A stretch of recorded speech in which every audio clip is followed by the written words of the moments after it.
Hey, Jim Bob. Hey, I'm wondering what when Tyler Warren has a debut like that, what critiques are there on Monday? Like, what did he screw up on? There's got to be something.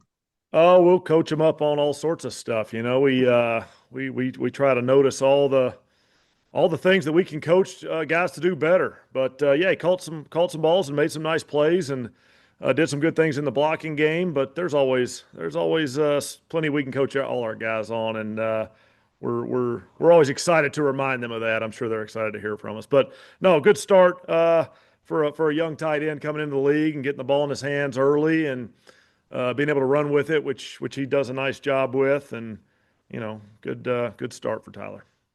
How much of I mean, you saw it in camp and preseason, but I mean, is there any sort of like confirmation when you see it in the regular season when they're scheming and all those kinds of things? Well, I think it's just good. We talk about this sometimes with running backs. When you carry the ball for real and the guys are out there flying around to tackle you, it's a little bit different than practice sometimes where you just get tagged off. You're able to find out a little bit more about those open field running type situations. And, are you going to make a few more yards or a few less yards this way, that way, all that good stuff. And he had a couple nice ones there, which he had shown in college was a real strength of his. So good to see that. Good to see that carry over. Thanks. Joel. What makes Denver's defense such a challenge? Yeah, they're very, very good defense. Very, very good defense. Starts with the personnel, like all of us in this league, right?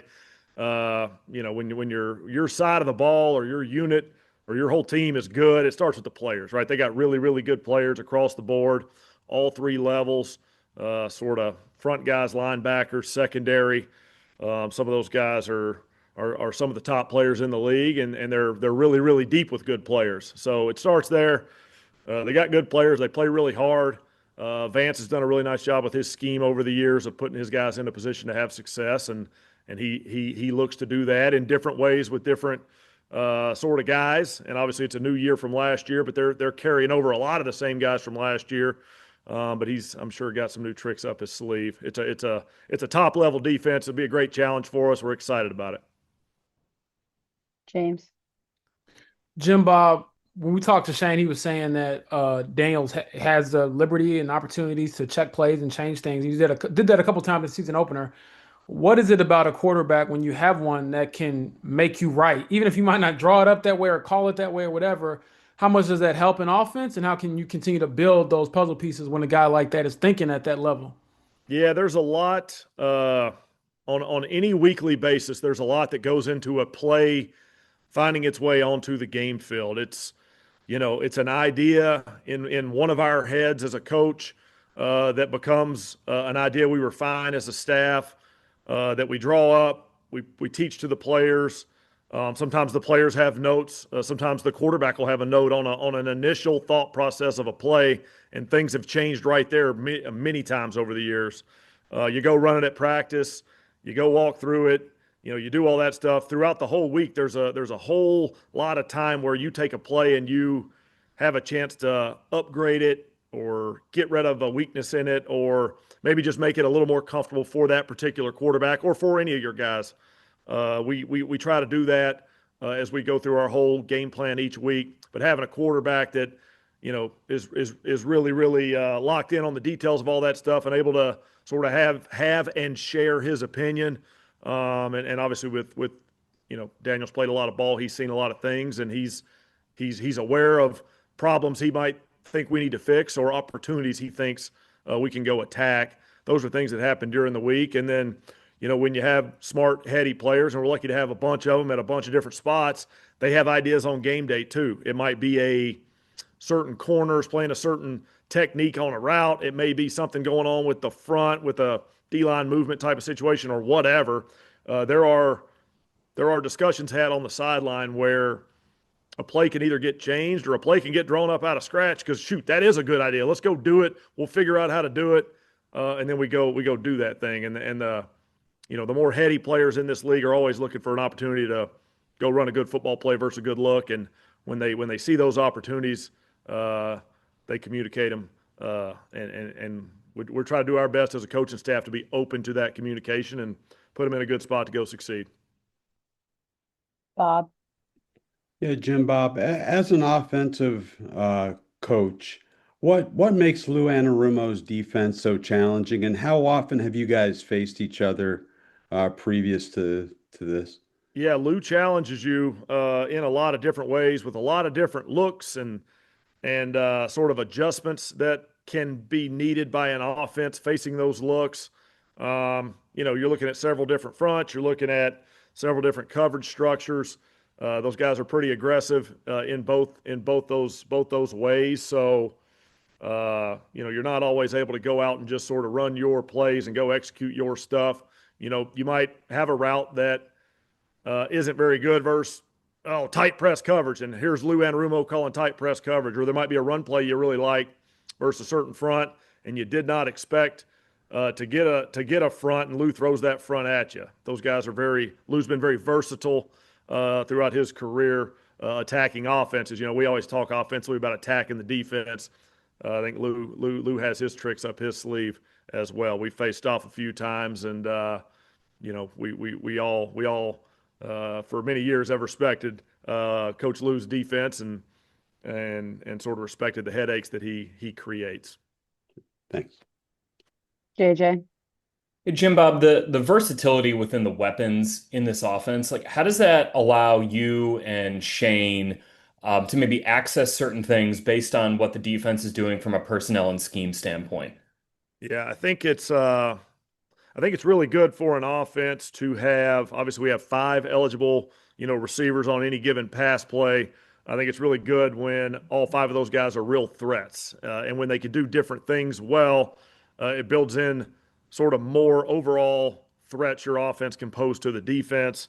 So the more of those guys we have that can get open, catch the ball, run after the catch, work together with their teammates to help get open in the pass game, that can be really challenging for a defense. Now, sometimes you have that, but the guys are unable to help in the run game, whether that be not being very good blockers or not very willing blockers. We're lucky enough to have guys that are willing and they work at blocking in the run game. So now you combine sort of that multiplicity of threats in the pass game with a really good running game that you can do different things with different guys in.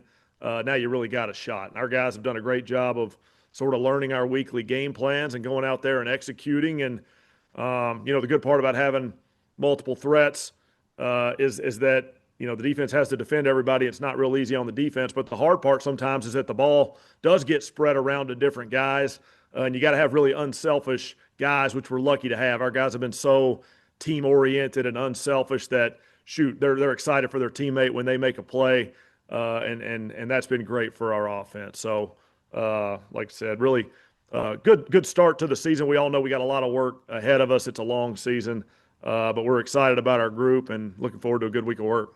Specifically with Denver having, a player of Surtain's caliber, just how beneficial is it to have that versatility to say, well, if he's got maybe this part of our offense, maybe we can just pivot to something else almost. Yeah, he's an excellent player. They got a bunch of good players on that defense, but he's an excellent one. There's no surprise there. No shock saying that. They're going to put him in certain positions to try to give them the best chance to have success on defense. So whether they're moving him around, following somebody, or they're picking certain parts of the field that they put him on, or they're switching it up to keep the offense sort of off track or unable to find him, they're going to have their plan to most effectively use him. It sure is great to be able to spread the ball around wherever the ball needs to go. And every now and then we're going to look up and Surtain's going to be out there, and he might be on the side where our first read is, or he might be on the other side. We're unable to predict that, but we get 5 good eligible receivers out there, and if the first guy doesn't win, the second one we hope will. We'll do a few more here, Kevin. Jim Bob, obviously a ton was at stake in last year's matchup. What are your memories of that game? Yeah, hard fought battle, back and forth. Those guys got the better of us. But I think we held our own. We competed against them. It was a competitive game in a hostile road environment. That crowd's always really, really good football crowd. They get loud out there. It was a fun game to be a part of. Wish we would have finished that thing with a win in our column, not their column. But it was a good battle. We're excited to face off against them again. I know it's just week one, but did you already see Tyler command some red zone attention that maybe you don't typically see from rookie tight ends? Yeah, potentially. I would say, you know, in the red zone, size can be a difference maker in a red zone passing game. I'll just talk about the passing game for a little bit. As you're throwing the ball, those windows get tight. Having guys that are good sized that can go up and make plays or separate, get open and make plays can be really beneficial for an offense, any offense in this league. So the tight end position is typically a crucial position down there throwing the football for Tyler to show up and have some opportunities to go run some routes, get open, try to separate, make some plays, or sometimes it's zone and you got to be a big body in a certain hole versus that zone. We think he's got a chance to help us down there. We got some other guys that are excited to get some targets down there as well. But it's a good group. Yeah, I do think Tyler will have an impact for us in the red zone this year. Every week, sort of game plan is going to be a little bit different versus how they want to play him. But he'll keep coming along. He's going to keep working. He's got a lot to work on and improve, and we all do as an offense. We got one game down, 16 more to go, and big year of work ahead of us to try to get where we want to get, and that's going to happen one day at a time. And last question today, Joel. Dolphins tried to blitz the heck out of you guys. Why do you think you guys were so successful against it? Well, it's an interesting sort of back and forth when it comes to facing off against an opponent where they're going to pressure you. Is it because that's in their DNA as a defense to bring blitzes to pressure, or are they doing that because they think they've spotted a weakness in you? That unit we played last week is a pressure happy unit. They love to blitz, and then they're usually really, really good at it. Quite frankly, they had a couple of blitzes the year before that were successful that we really wanted to hone in on the weakness of that we showed, or hone in on a problem we had picking that thing up. A lot of it was coaching staff, us putting a little better plan in place and really zeroing in on how to go execute against that thing. We've done a great job. Coach Tony Sperano does such a great job getting the offensive line ready. They're ready and prepared to pick up whatever blitz is thrown at them. And every week we work really, really hard to identify what we think's coming and what we think might show up. Guys did a nice job of talking, communicating, executing. Sometimes the quarterback was checking the protection or whatever. There's a lot of things that happen out there. Last week was a big challenge in the blitz pickup game. I thought our guys rose to the occasion, but shoot, this week's a whole new challenge, whole new looks, different guys. It's going to be a fun one.